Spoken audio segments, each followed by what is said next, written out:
everyone, hope you're all well. Welcome. Hope you're having a fabulous Friday. Plugging you in.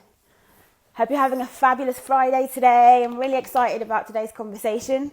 We're going to be continuing our mental health and creatives series and talking to the brilliant Gerrard Martin. So let me just send this out whilst I am speaking with you. So this week we have been speaking to a number of artists, all really based around the subject of mental health and creativity, mental health and artists, just because it's Mental Health Awareness Week, and usually we have an event which is called Mind Body Balance. However, today we don't have that, well, not today, but we don't have that event at the moment, obviously, because it is lockdown time. Hopefully we'll be coming out of it soon. Either way, it's a great time to, hone in on yourself and, really have a look at your goals, have a look at yourself, have a look at your thinking, have a look at what you want to change, put yourself in the right place, habit-wise. My English today is brilliant. I hope you're all enjoying it. So that is what we've been speaking about the past couple of days. And it's been really, really beneficial. We've had some great conversations and really sort of dug our teeth in to a few juicy bits of conversation. So let me give you a wave. Hey, hope you're well. Welcome. We're speaking about mental health and creativity. So let me tell you a little bit about who we've been speaking to so far whilst we get a few more people onto the live. So far we've spoken to Alex Forelli, who is a hip-hop dancer. He was also a primary school teacher. He also, hey Gerrard, he also works, in the hip-hop field. He has worked in the fitness industry. We spoke with him really about, getting battle ready, mentally getting battle ready. What is the process? How do you step into a cypher compared to how do you step into a battle, compared to how you actually train, and what it is, that you should be telling yourself and how you react to positive or negative or, what you've not expected to do, which is really cool. Hey. So I'm going to bring Gerrard on with us. And we're going to go with the lovely...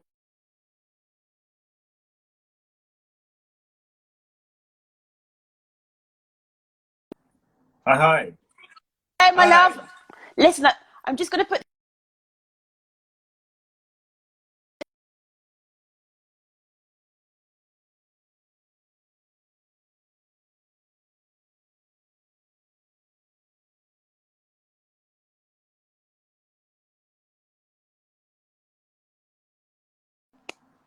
via our Instagram live, IGTV. Is that okay? Hi, can you repeat that? Because you literally glitched. You were like a Oh, Dalek. did I?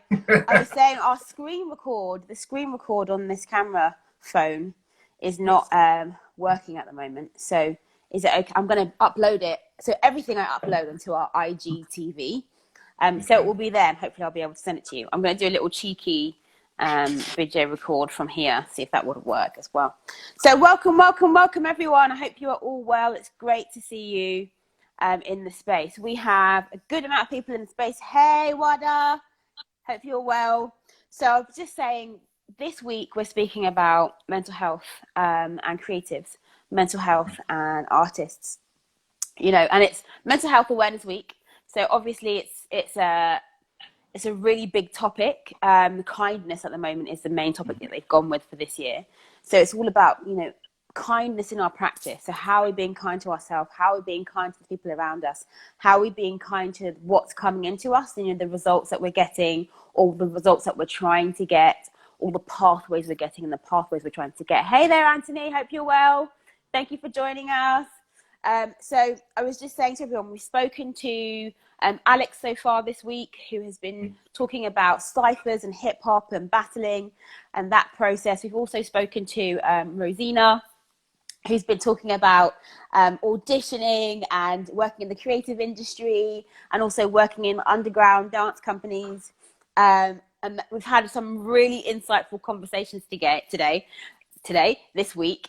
And so far, I'm really excited about the questions that I've got for you, I must admit.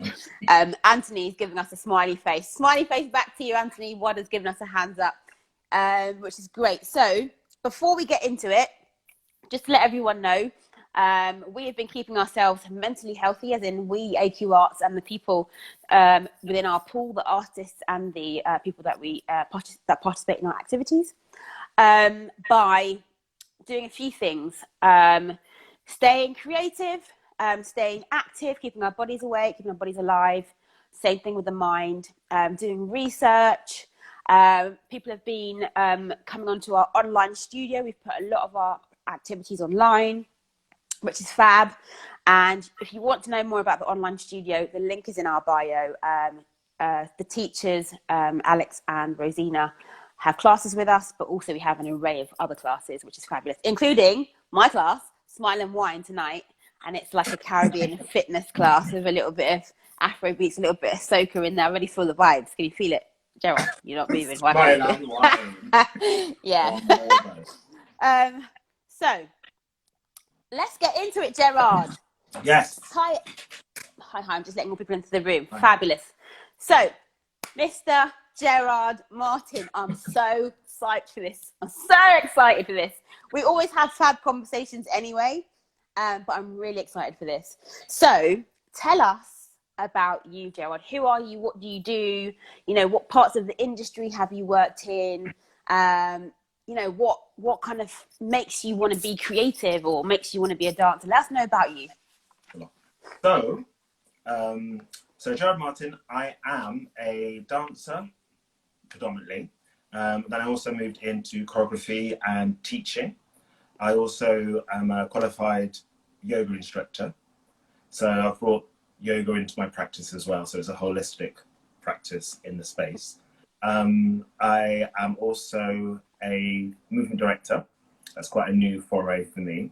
And then I've been doing some creative consultancy lately with a couple of friends who started up their own duo. So nice. They need some choreographic help as well as other creative decisions as well. So we're friends as well. My partner was making the music, helping them with the music and scene tuition. So it's just been a really nice synergy. So it's all creative and it all mixes in the same pot basically. It's like loads of ingredients together to make your practice quite holistic. I'm just trying to think, what other questions should you ask me as well? So who am I? What do you do? What do you do? What do I do? And what parts of the industry have you worked in? So you've spoken about stepping into movement direction, which is quite new and exciting. You've spoken about, being a dancer. As a dancer, what part of the industry were you in? So when I finished, because I studied at Dartmouth University first, did my degree, and then I realised that I needed more technique just because I started quite late. So it was great, but I just thought actually I need to be quite, to complement my other stuff I've got, I need to be a bit more competitive in the market. So I went to ballet, Graham, a bit of jazz, release technique. So I went to Northern School of Contemporary Dance and was there for 2 years. While I was there, I was lucky enough to work at several clubs in the region. Nice. And then I also brought it down to London and Birmingham, so I worked in God's Kitchen as well as Ministry of Sound. So my first sort of professional work was in clubs, so I was doing lots of podium dancing.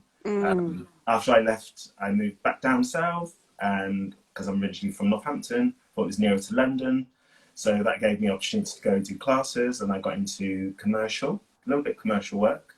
Nice. And then I did African Dance Company. I've done operas. I've worked in film as extra work as well as dancing on film. Also was one of the founding members of Ballet Black, even though you wouldn't if you saw me now, you wouldn't be like, the hell are you doing that? Many years ago, many years ago, I'm old. So I've done operas, I said, cruise ships. So I think it's really helped having all those strings to your bows really helped when I've had to choreograph or teach or instruct people who come from different walks of life and have different creative bows to their palette as well. Absolutely. I think we kind of, I can't remember when we first met. I was trying to think about that this morning, but I know that we've connected. I can remember the times when we've connected in dance spaces, the first few like spaces we connected in. So like Ballet Black was one of them. Yeah. Just like actually us being like, hey, let's have a conversation. Let's go for a lunch. Let's do this. Let's do this. And then my other one, I've got that same cup. I swear I've got that same, the Boss cup. Love it. Yeah. I'm going to take my earrings off because I can hear them banging on the microphone. So I hope that's not distracting anyone. So also another place was Tavaziva Dance Company. That we kind of really got into having some deep conversations and kind of, you know, blossomed. And I think what's really interesting about you, Gerrard, is that you, as you said, you use lots of different things within, or different elements, different influences in your artwork. But you also, like me, creatively have other outlets. So you also create poetry. You also like to create sound scores. So you're really into music. You're really into, you know, writing and finding influences through other art forms, and in some senses bringing them together, which I think is why we as creatives gelled so much, because we have a similar you know, way of creating, way of thinking, and I feel like that's really informed your work, and really, you know, your work is, for me, is always like super interesting. I'm always like, oh, I wish I thought of that. I wish I made that. That's so amazing. You know what I mean? And it's just one of those pieces, one of those artists for me that I'm like, yeah. If I was dancing again, I would be like, I want to be in this company. So there you go. I also think, especially in the UK, I think it's changed over the years slightly, but there's just things like you only could be one thing. Yes. And I was like, if you're creative, why can't I be a chef, a cook, a fashion model, a writer, a singer, whatever, a painter? Because it's all from the same source, I think. It's like your soul, and it all can feed into what you give out to an audience as well, to engage and create for them. Absolutely. Because I had other conversations with yourself and other colleagues that, you know, saying the same thing, because it's like sometimes it used to be looked down as like flaky. It's like, yeah, you got all that, but what do you actually really do? It's like, are you a ballet dancer? Are you a contemporary dancer? Are you a commercial? And you get put into a little box, and it's like, I can't go out with that because I won't get the work. And it creates a false fear, I think, false sense of like, oh, I'm a fraud because I haven't done that 100%, so I can't even go into that avenue. Even though you can still go into a different genre and then make it you, or take little bits from that, and it'll help stir other stuff within you, I think, in your creativity. So that's really interesting, and absolutely, I think era-wise, you're a little bit before my era, but my era when I started was... I didn't say a thing. I'm joking. My era was like when they just started saying to people, look, you need to be multifaceted, because things are starting to change now. Like the way dance is working is just starting to change. So there was a little bit more, not very much more, but a little bit more leeway in that sort of sense. But it still was a case of, you know, you tend to sit in one thing. How has that feeling of like, okay, I know I write poetry because that's what I do, but I work mostly as a dancer or a choreographer. When you step into that space of, okay, actually I've now got a poetry job, how have you how that kind of feeling of, oh, I'm a fraud, how have you just managed to get on with the work, and how have you managed to, you know, mentally prepare yourself to not listen almost to those fears? Devils. I just think it's like owning it and knowing, okay, I might be beginner, and it's fine because I'm still on a learning curve. And I think that actually being true to yourself and actually going, I'm here, I'm sitting in this beginnership or apprenticeship of this art form, but I don't know as much as, say, somebody who's done it for 10 years does. And also when I talk to different people in our industry, they've told me the same thing. They suffer from imposter syndrome, even if they've been teaching a class for years, or they're doing a performance. Some of them might feel not good enough, or should I be there? Why are they giving me the applause? So I think Right. everybody's suffering from this anyway, mentally, of Yeah. this. I'm going to be caught out tomorrow. They're going to realise I'm a fraud and I shouldn't be on the stage, and why they're paying me for this contract, and all this stuff. And I think it's just knowing it's there, but battling it to the back rather than having it to the forefront. Absolutely. I think also sometimes, even if you have trained for something your whole life and you get that position, sometimes you still kind of have that, oh my gosh, maybe I shouldn't be here. Yeah. Maybe, Yeah. maybe, Every job, every job. Yeah. I have like this thing about sending stuff off to an audition. I'm like, yes, I've done that. I've sent off the CV and the video, whatever they need. Got through the first hurdle. They've said, interest in you to come to the audition. I'm like, yes, I've done that. Then there's a fear of like, oh my God, have I trained enough? I'm unaware. All that nonsense that comes to your head. And then you're in this phase and you're like, and then you're checking out the competitors, and they're actually, it's not a competition, job. We're all in an art form. Just think of it as a workshop. The usual Right. So there's that thing. And then you happen to get the job, and then you're like, oh my God, I've actually got to do it now, and to my best ability, and then hope I won't get found out, or I'll remember the steps, or will I be creative enough when I get the improv? Right. So I think there's little goals and little hurdles you have to go through the whole process, if that makes sense. It's almost like throwing yourself down from a cliff, I call it. So I'm just like, actually, Gerrard, it's fine. You're not going to die. Breathe. And take it day by day. Because sometimes I'm too goal orientated, as in I project too far in the future. And I just found that if I take day by day or hour by hour, it just minimizes my stress. And then I'm able to... That is a really good tip. That's a really good tip. So sometimes if you're feeling a little bit overwhelmed with what's happening around you or what you're trying to achieve, you just really try and, you've already got that goal down on a piece of paper or whatever. So it's now about actually stripping that right back and being like, what is it today, or what is it this hour?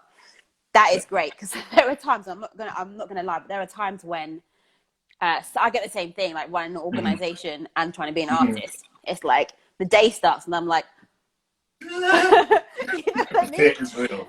Yeah, absolutely. And you're like, I've got so much things to do. Where do I start? Same thing in a choreographic process. Sometimes you're like, okay, I want to get here, but I'm not quite sure where I want to start. So I just need to, sometimes you just need to swim in a lot of different things. And sometimes you just need to be like, strip it right back. Okay, what's my why? You know what I mean? Just so you know, everyone, you and the viewers, if I do this, it's because it's hay fever time. Okay. So just be aware of that. Okay, so let's get into some choreography questions now.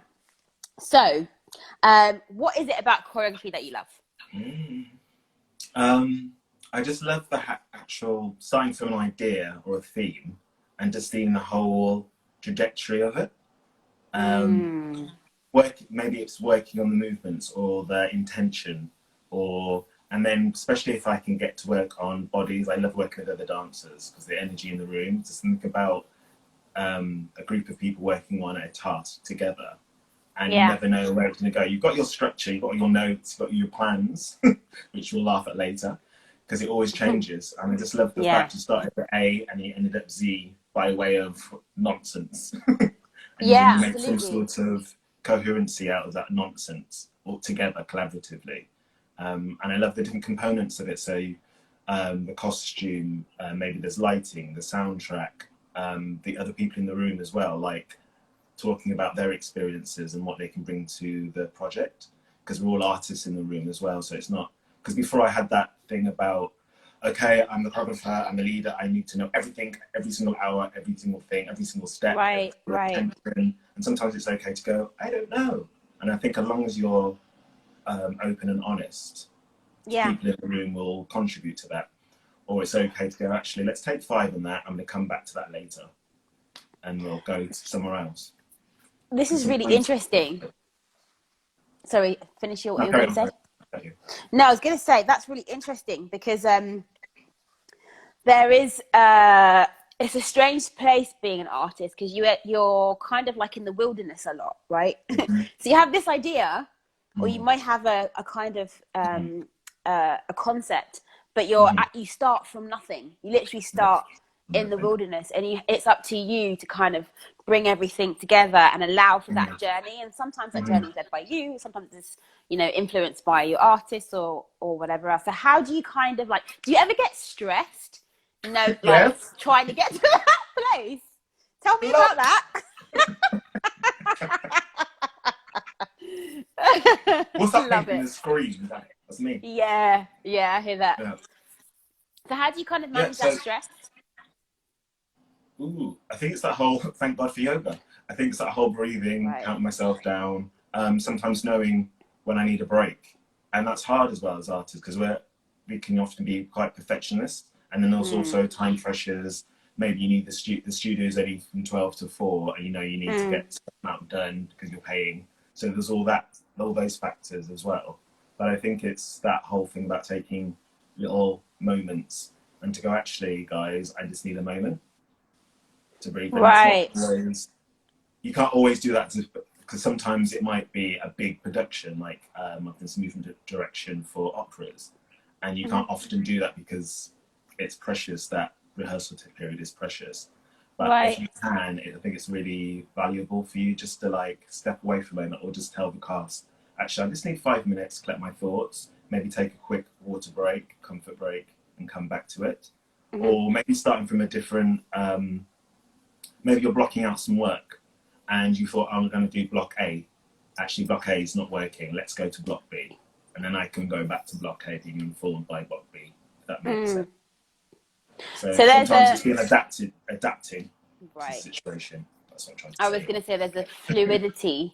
Yeah. You know, it's almost as if you get stuck, your kind of mechanism to go around that. We're going to talk about this in a second, but to go around that is to keep moving. So to leave that park it for a minute, Market. so it can simmer, and then move on to maybe what might be next on your list, but maybe you haven't quite planned for this time, if that makes sense. Okay, that's really beneficial. Do you get creative blocks often? Yes. As he says, blocking. And I remember talking to a friend of mine who's in Amsterdam, and she was doing the whole, she was talking about going to a studio on her own, going, right, I'm going to do, because she's a circus performer as well as a dancer. And Right. she's going, right, I'm going to make a piece of art today. And then you do the whole, I'm just going to look into the mirror at my eyes and do my eyebrows and Yeah. what colours I'm wearing. And I'll do a bit more stretching. Oh, I need to go to get that tangerine and eat it because I really need to do it now. Or I need to go to the toilet for 15 minutes while I think about Yeah. So you've got all your plans around you, and there's that moment of going, I know what I'm doing in the space. And I tend to sometimes just like improvise, just so I can keep it, like you said, movement going, and then make rough sketches sometimes and film them. And sometimes you look back at it and you go, what the hell was that? But then sometimes it's Right. like a nugget of gorgeousness. You're like, actually, I want to delve deeper into that little moment. But I think it's what you were saying earlier about keep it moving, keep it flowing. Absolutely. I like that you, if you get, sometimes I've had that before when I've gone into the space to choreograph and it's just me for that specific day. Hey, Hannah, nice to see you. And you kind of feel like you're in the sea again, or you're back in that wilderness feeling, or like the studio's kind of consuming you. So sometimes, I don't know if you've done this before, but sometimes what I would do, is like try and work in different small spaces of the studio and see, what that builds. Yeah. To see if that, I'm working next to the mirror, how has that changed? I'm working right next to the speaker, how has that changed? I'm working right next to the, what's the word? What's it called? When you can how you control that stereo, not the speaker itself, but the stereo. Yeah. Control panel. How is that? Yeah. Yeah. How does that change how I'm doing? That's really interesting. Yeah. I think sometimes I might do like a soundscape, so maybe I'll put something like some yin music in or something, Right. and then sometimes it'd be drum and bass or hip hop or R&B or Yeah. classical, and just see if that changes my vibrations. Or sometimes Absolutely. it's like, and even like just laying down on the floor sometimes, just a moment of rest. Do you ever feel pressured because maybe you leave and you haven't quite got anything that you feel is not solid, or anything that or do you feel like, I haven't quite managed to go through a process today of any sort? Have you ever just been in the studio and been like, here I am, started something, no, started something, no, started something, no. How do you kind of, when you leave the building, how do you feel and how do you manage that feeling? I think I'll be honest. I get stressed, and I'll be a bit like, "What the hell's that?" And then I realize just going there was Mm. beneficial. Just getting Yeah. up, going and doing it. And as I said, sometimes you might have rough sketches. You might thought I'm going to make this 8 minute piece solo or whatever, but you might have only come up with a minute. But from that Mm. minute, other stuff might come up. So even though you feel like it's a failure, I think you're still learning throughout the process. And it's just going, actually, that day wasn't a write off. I got something out of it, even if it wasn't as much as I thought I would do, and then just move on to the next day. Because you're going to have dark days because you're only human. Absolutely. I quite like that. It's almost as if you're using it as a, like a, when you kind of doodle in a notebook and Yes, you exactly. might write down some ideas. You may look at it again, but you may never. But at the Mm-hmm. end of the day, you've allowed that Mm-hmm. process to happen, as much as you Mm-hmm. may not feel like it's actually Yeah. a good process. But you've allowed it to happen, and that will, in some Mm-hmm. way, shape, or form, whether you realize it or not, inform the next thing you Next. do, Mm-hmm. or the thing you do in 5 years' time. Yes. When you And find that's that the other thing notebook or you were saying about taking notes. So I take a lot of notes. Like I remember waking up because I couldn't sleep properly. I remember just getting my phone and putting something in my notes. So I had a title in my head, and it made sense with other notes I've written. So I made more sense of that title by looking at my other notes, if that makes sense, for a piece I right. might later. And sometimes it's not ready now. Sometimes you need to marinate. It might be like 6 months. It might be 2 years. Mm, But I do make lots of notes, or I might be on the bus and somebody will say something, or I'll overhear a conversation because I'm nosy, and I'll just type things in. On a cafe, I'll observe somebody, I'm like, "Oh, that's really cool." It might right. be an idea for a poem or an idea for a movement, and I'll just keep it. And I'm not very good Yeah. at. I wish I had a notebook and wrote, but my writing can get scrappy, so I tend to do it digitally On on your my phone. phone. It's all nice and neat. Okay. I hear that. I find though, if I do it on my phone, I often don't go back to it as much as I would if it's a notebook. Mm. But I suppose, I mean, find your, Yours, for your everyone, proof. find your, yeah, what's comfortable for you and what, Mm-hmm. you'll use or look back on. Mm-hmm. Okay. Love it. So I wanted to know, how you manage those negative thoughts. Let's say you're in a space where you are, you know, maybe let's put it in a specific point in Mm-hmm. time. So you are have a task. Yes. So someone's given you, maybe you've got a commission and you've got a Mm-hmm. deadline, Mm-hmm. and nothing's coming. Or let's spin that on its head. Let's say that you have a group of people that you're working with, a group of dancers, and there's like Mm-hmm. negative energy in the space for some reason. Mm-hmm. Let's talk about that actually. Yeah, that's really interesting. So you've got negative energy in the space, whether that's dancer to dancer for some reason or other, Mm-hmm. or whether Mm-hmm. it's you and a dancer not quite gelling for some Mm-hmm. reason. How do you manage that, and how do you kind of keep moving forward and keep Mm-hmm. a positive vibration in the room as much as possible? Ooh. So I'm going to use an example because I remember a few years ago I had a commission to work with a youth group, and they did basically it was an after hours youth group, and it was from the local area, and Mm, they did a lot of house and hip hop, yeah, house and hip hop dancing, and they wanted to bring somebody in with some contemporary to do a piece for. There was a special event with the mayor and councillors and things like nice. that.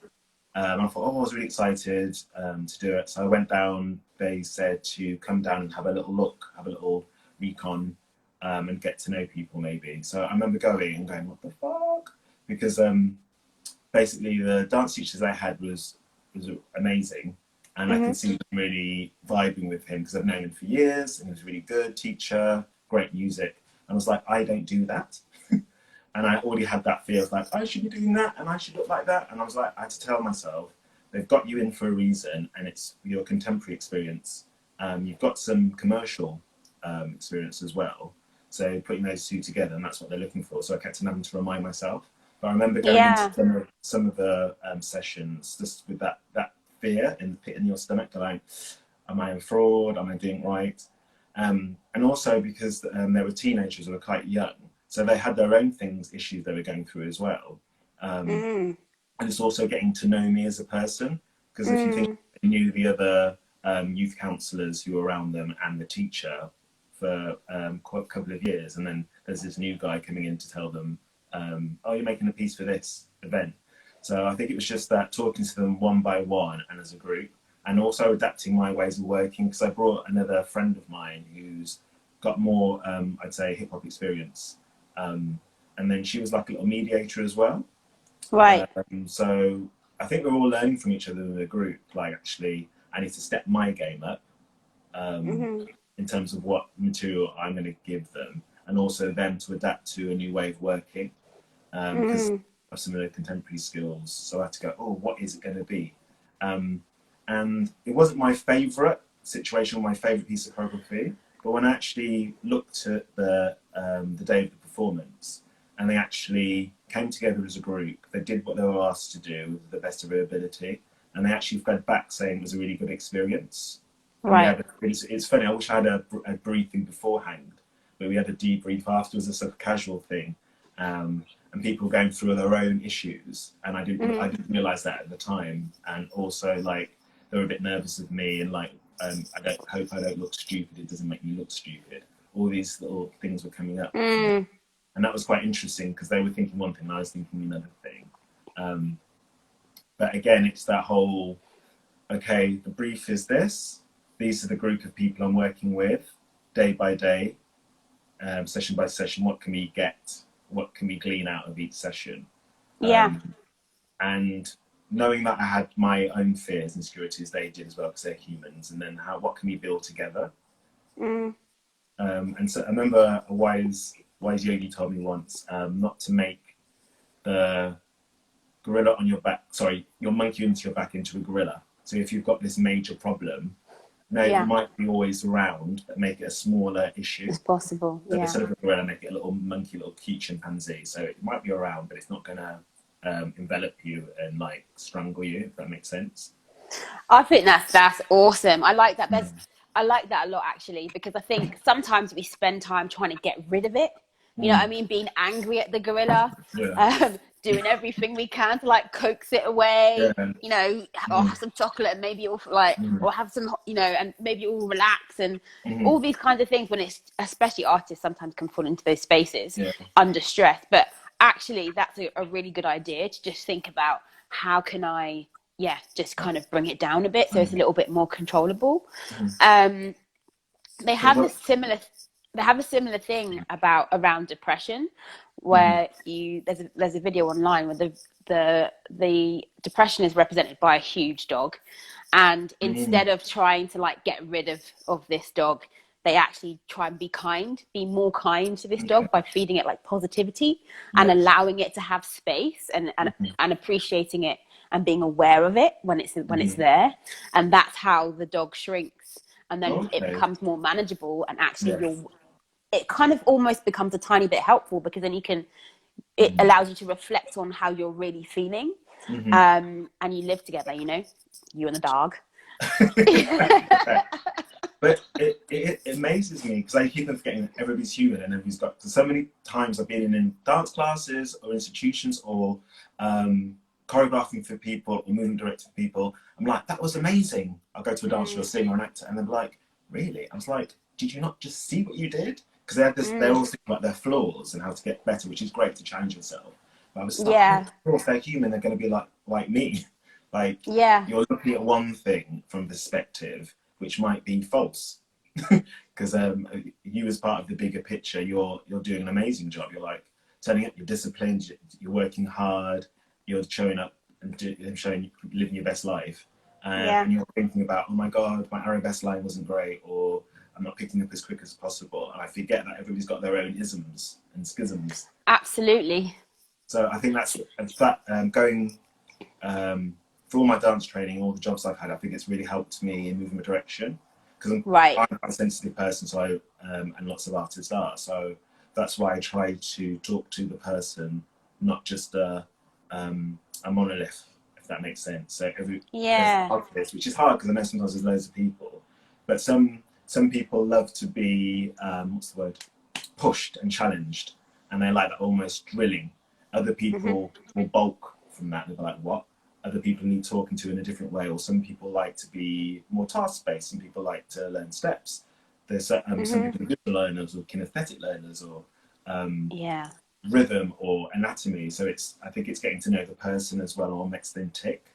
I know it's not always time effective, but I think it's valuable, if that makes sense, because you value the artists and what they bring to the package, the project. Absolutely. Yeah, I really appreciate that. I think that's a great way of looking at things. You mentioned something earlier about the briefing. So in your practice, you said you wish that they had done like a briefing at the beginning and the debriefing at the Sorry, end. me. Yeah, me. Oh, okay. Yes. I wish I'd talked a little bit more during the process about just being a little bit more open with them as I was going on.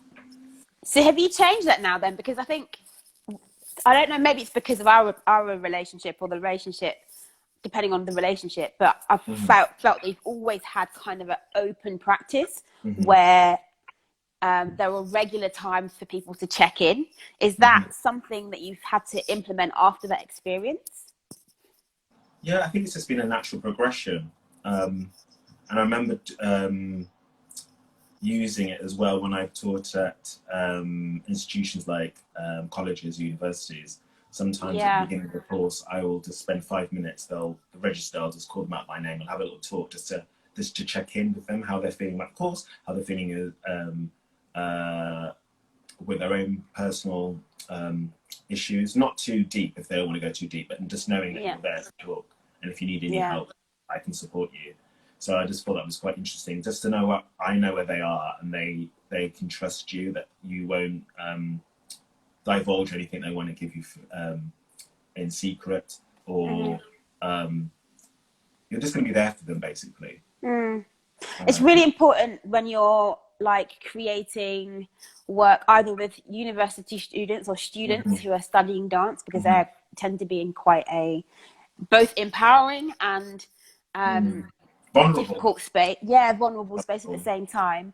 But also when you're working in like community settings, and you might be working around a specific subject, or or you have lots of different people kind of coming into the space with different abilities. Let me know a little bit about that, if people have different abilities, or what if they have like cultural differences or cultural struggles. How do you kind of get everybody's mindset into a welcoming, opening mindset? What kind of things do you actually do?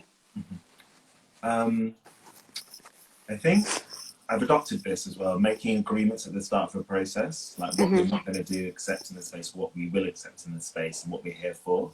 So setting that out from day one. And also making things a little bit more open and fun. I don't mean like pantomime fun, but just to know because sometimes there's this stereotype of contemporary dancers being very serious and everything has to be like that. And of course, there's times with that, but there's this beauty of making while you're having fun and sweating together and laughing together. And I think when that happens, then more people are likely more to trust you. You probably know this from teaching or things you do. When usually after the session, you act as a therapist in a way, because no people will come and readily open up to you. You won't even gone up to them; they'll just talk to you because you've gone through a moment together. A release. I think it's a release. Starts as a release. So I think people feel like they can open up. So I just think having good warm-ups, having because I usually do yoga type cardio warm-up, and then grounding as well. So then people feel like, okay, I can start working and I don't feel so tensed and bound. That's beautiful. So let's say, for example, you have your gorilla on your back that particular day. You're working with a new group. How do you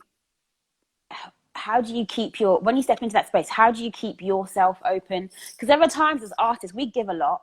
There are times as artists when you just are not in the space for giving, if that makes sense, for whatever reason, and it is our job to do that, and we all know that, and we all step up to the plate. But what are the thought processes or the rituals that you have to do in order to stay open to people, especially if they are not necessarily the ones that would come up to you and be like, "Hi, how are you today?"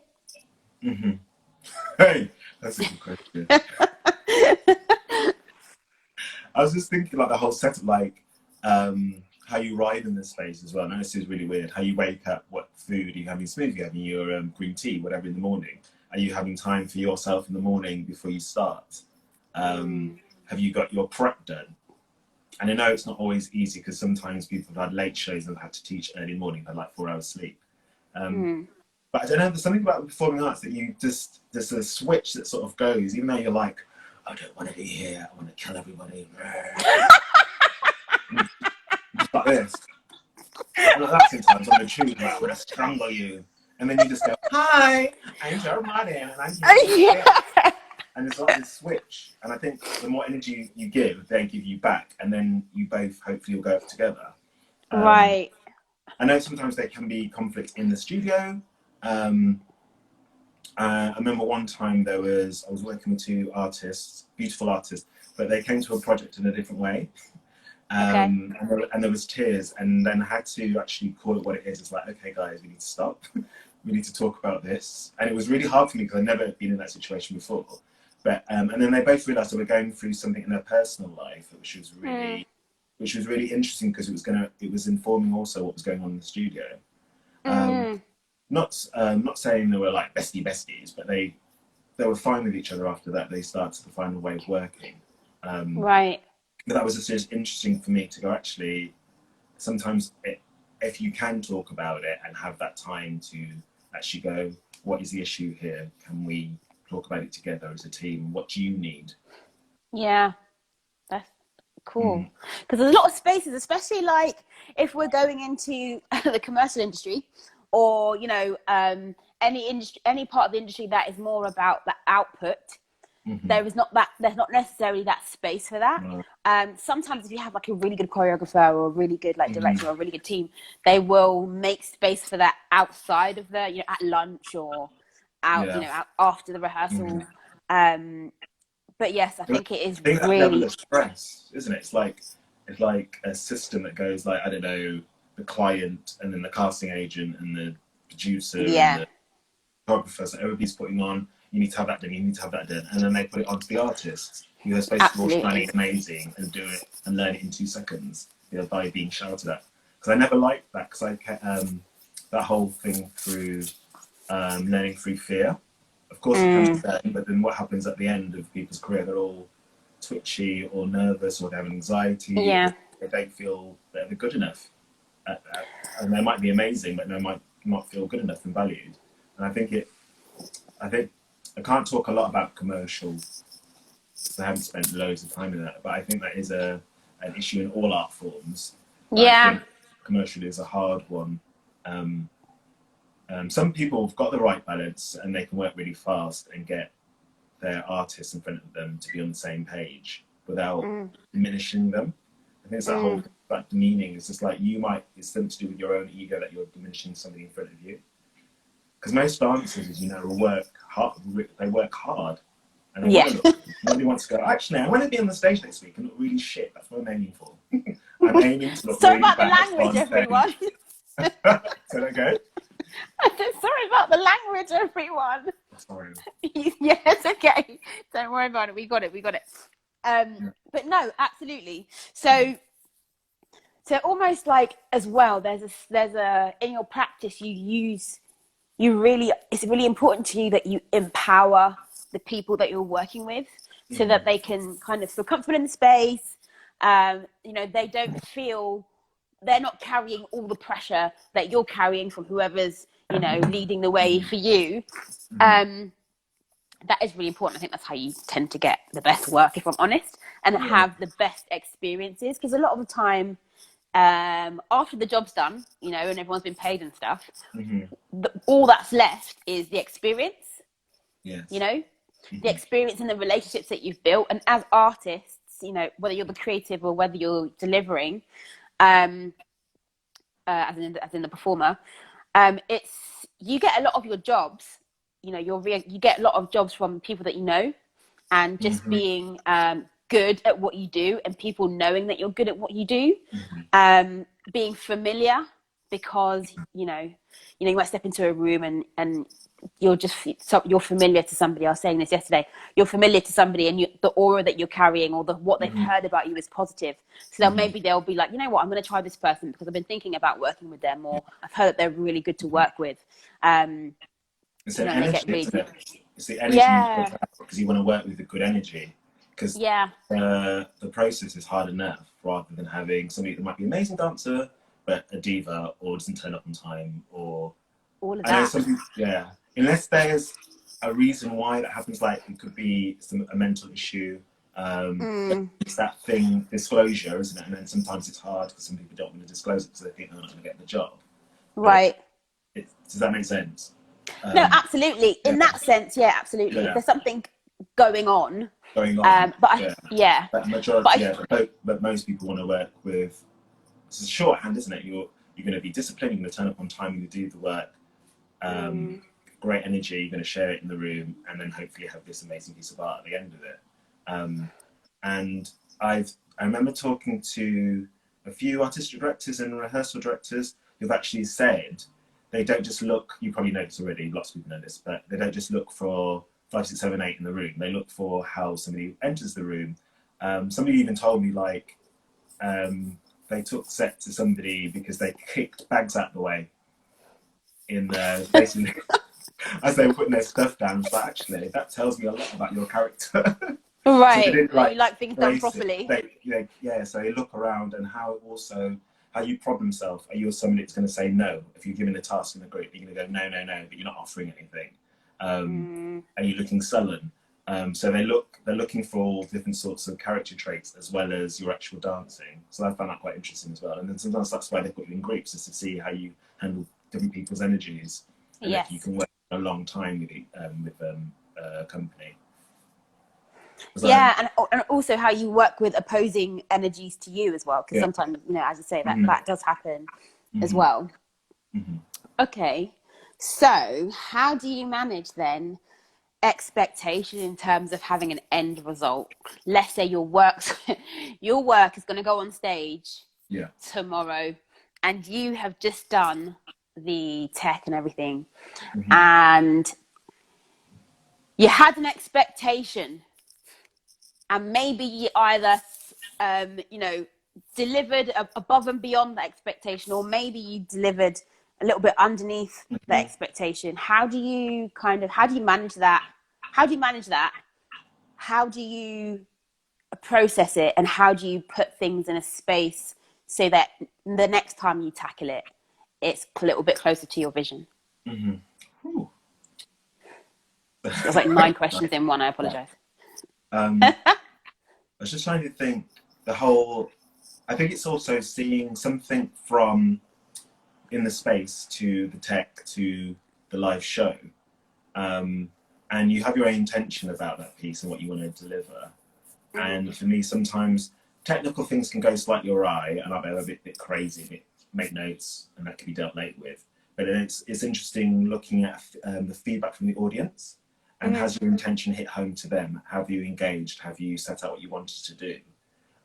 Sometimes, of course, the way it's achieved is slightly different than you thought.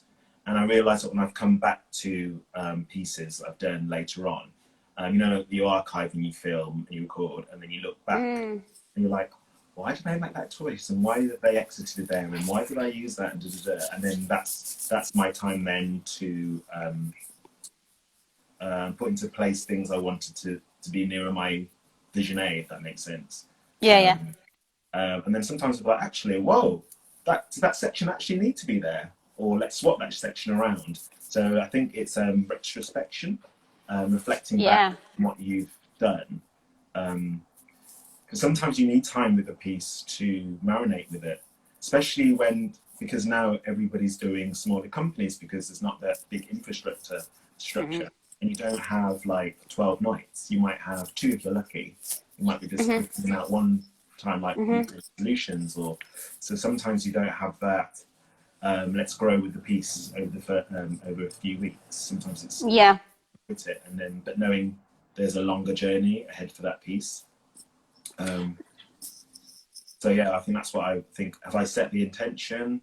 Have I managed to get nearer to that intention I wanted to do with the audience feedback in front of me. I think that's my thing. Awesome. Have you ever had this moment? I've had this before, where you're like, oh, you're watching the piece, and you've been watching it, and you're analysing it. You're like, I think I'm okay. Well, yeah, okay.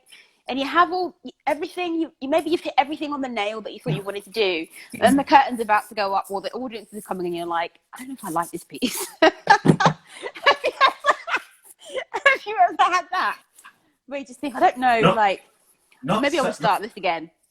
Let me start.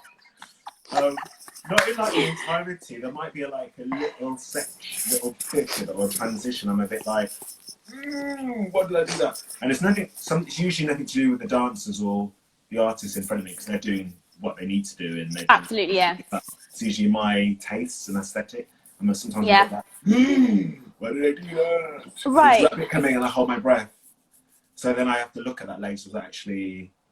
Was that needed? Was that not needed? Is it my choice? Am I being too picky? Sometimes it's like, no, it needs to go because I don't know what else. Yeah. Crazy. So yeah. I think as well sometimes. Sorry. No, I was going to say, I think as well I might overload stuff as well. Like I might have a moment. It's like, actually, they get the point. It's about blue. You've got a blue dress, blue box. It's blue. No projection. It's blue.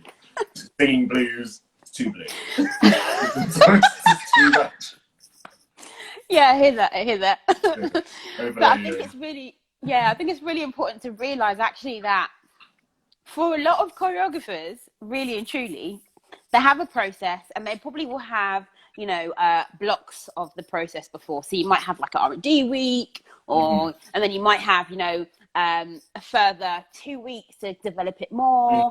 And then you might start creating the piece, or you might then take it into take the whole thing, but look at it in a different way to see what works better. So by the time you get it to stage, ideally, sometimes that's not the case, but by the time you get it to stage, it's been through a good kind of rigorous process, but also remembering that's still the beginning of the life of this piece. Like it will evolve consistently. I've been in companies where, we've had the same repertoire. Right. Yeah. However, every year we kind of go back to it and we're like, okay, let's change that.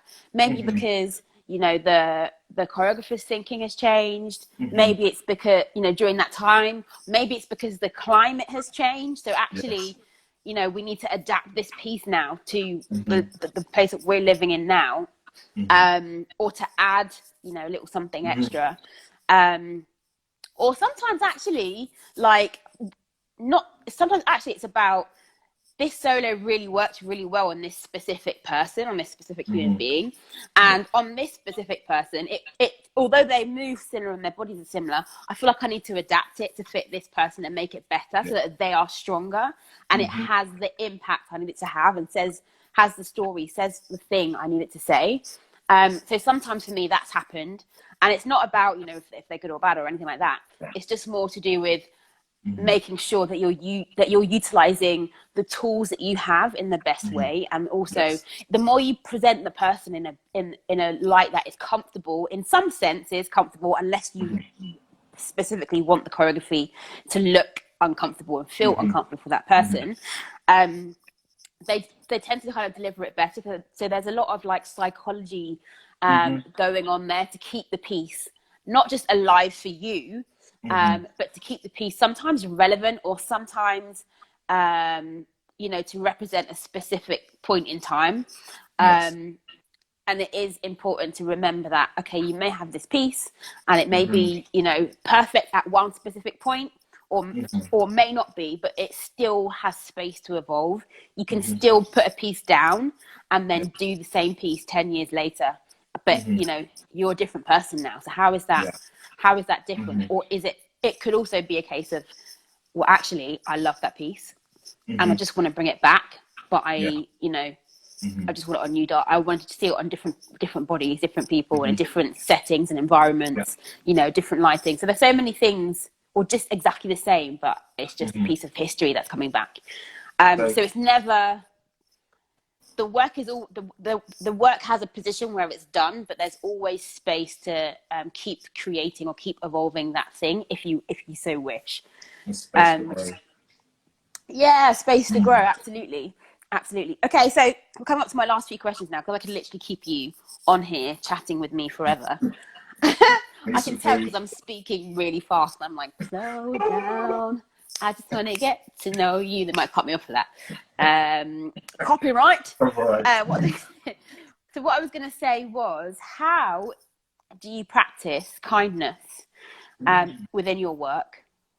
So that could be to yourself, but it could also be towards other people. So we've already spoken about, having an open space, but are there any other way for dialogue, an open space for dialogue? But are there any other ways that you are kind to yourself during your practice? It could be during hard times, or it could be in times where you're just kind of in a flow, but you're just aware. How do you do that? What do you do? When do you do it? It's that whole talking to myself. I talk to myself Yeah. like I'm a Gemini, so there's two of me. But I think it's that talking yourself down from a cliff, as I said earlier. Mentioned. That whole because especially dancers doing mixed portfolio careers, that they teach, they choreograph, to do a bit of everything. You get out, and sometimes you don't realise. And I remember talking to my partner, was like, "Oh, I'm feeling a little bit fatigued." It's like, it's because you do so many different energies all the time. I was like, "Oh yeah, maybe you need to take some time off, or you need to have a moment of rest, or recognizing that goes, actually, I'm not a bad person. I'm tired." Yeah. It's not going, Yeah. because I can't juggle all these things. It's like, no, you're just tired, and that's why. And you're being more emotional, maybe because your hormones are all everywhere, or your body's not in sync. There's no balance, so they're getting balance.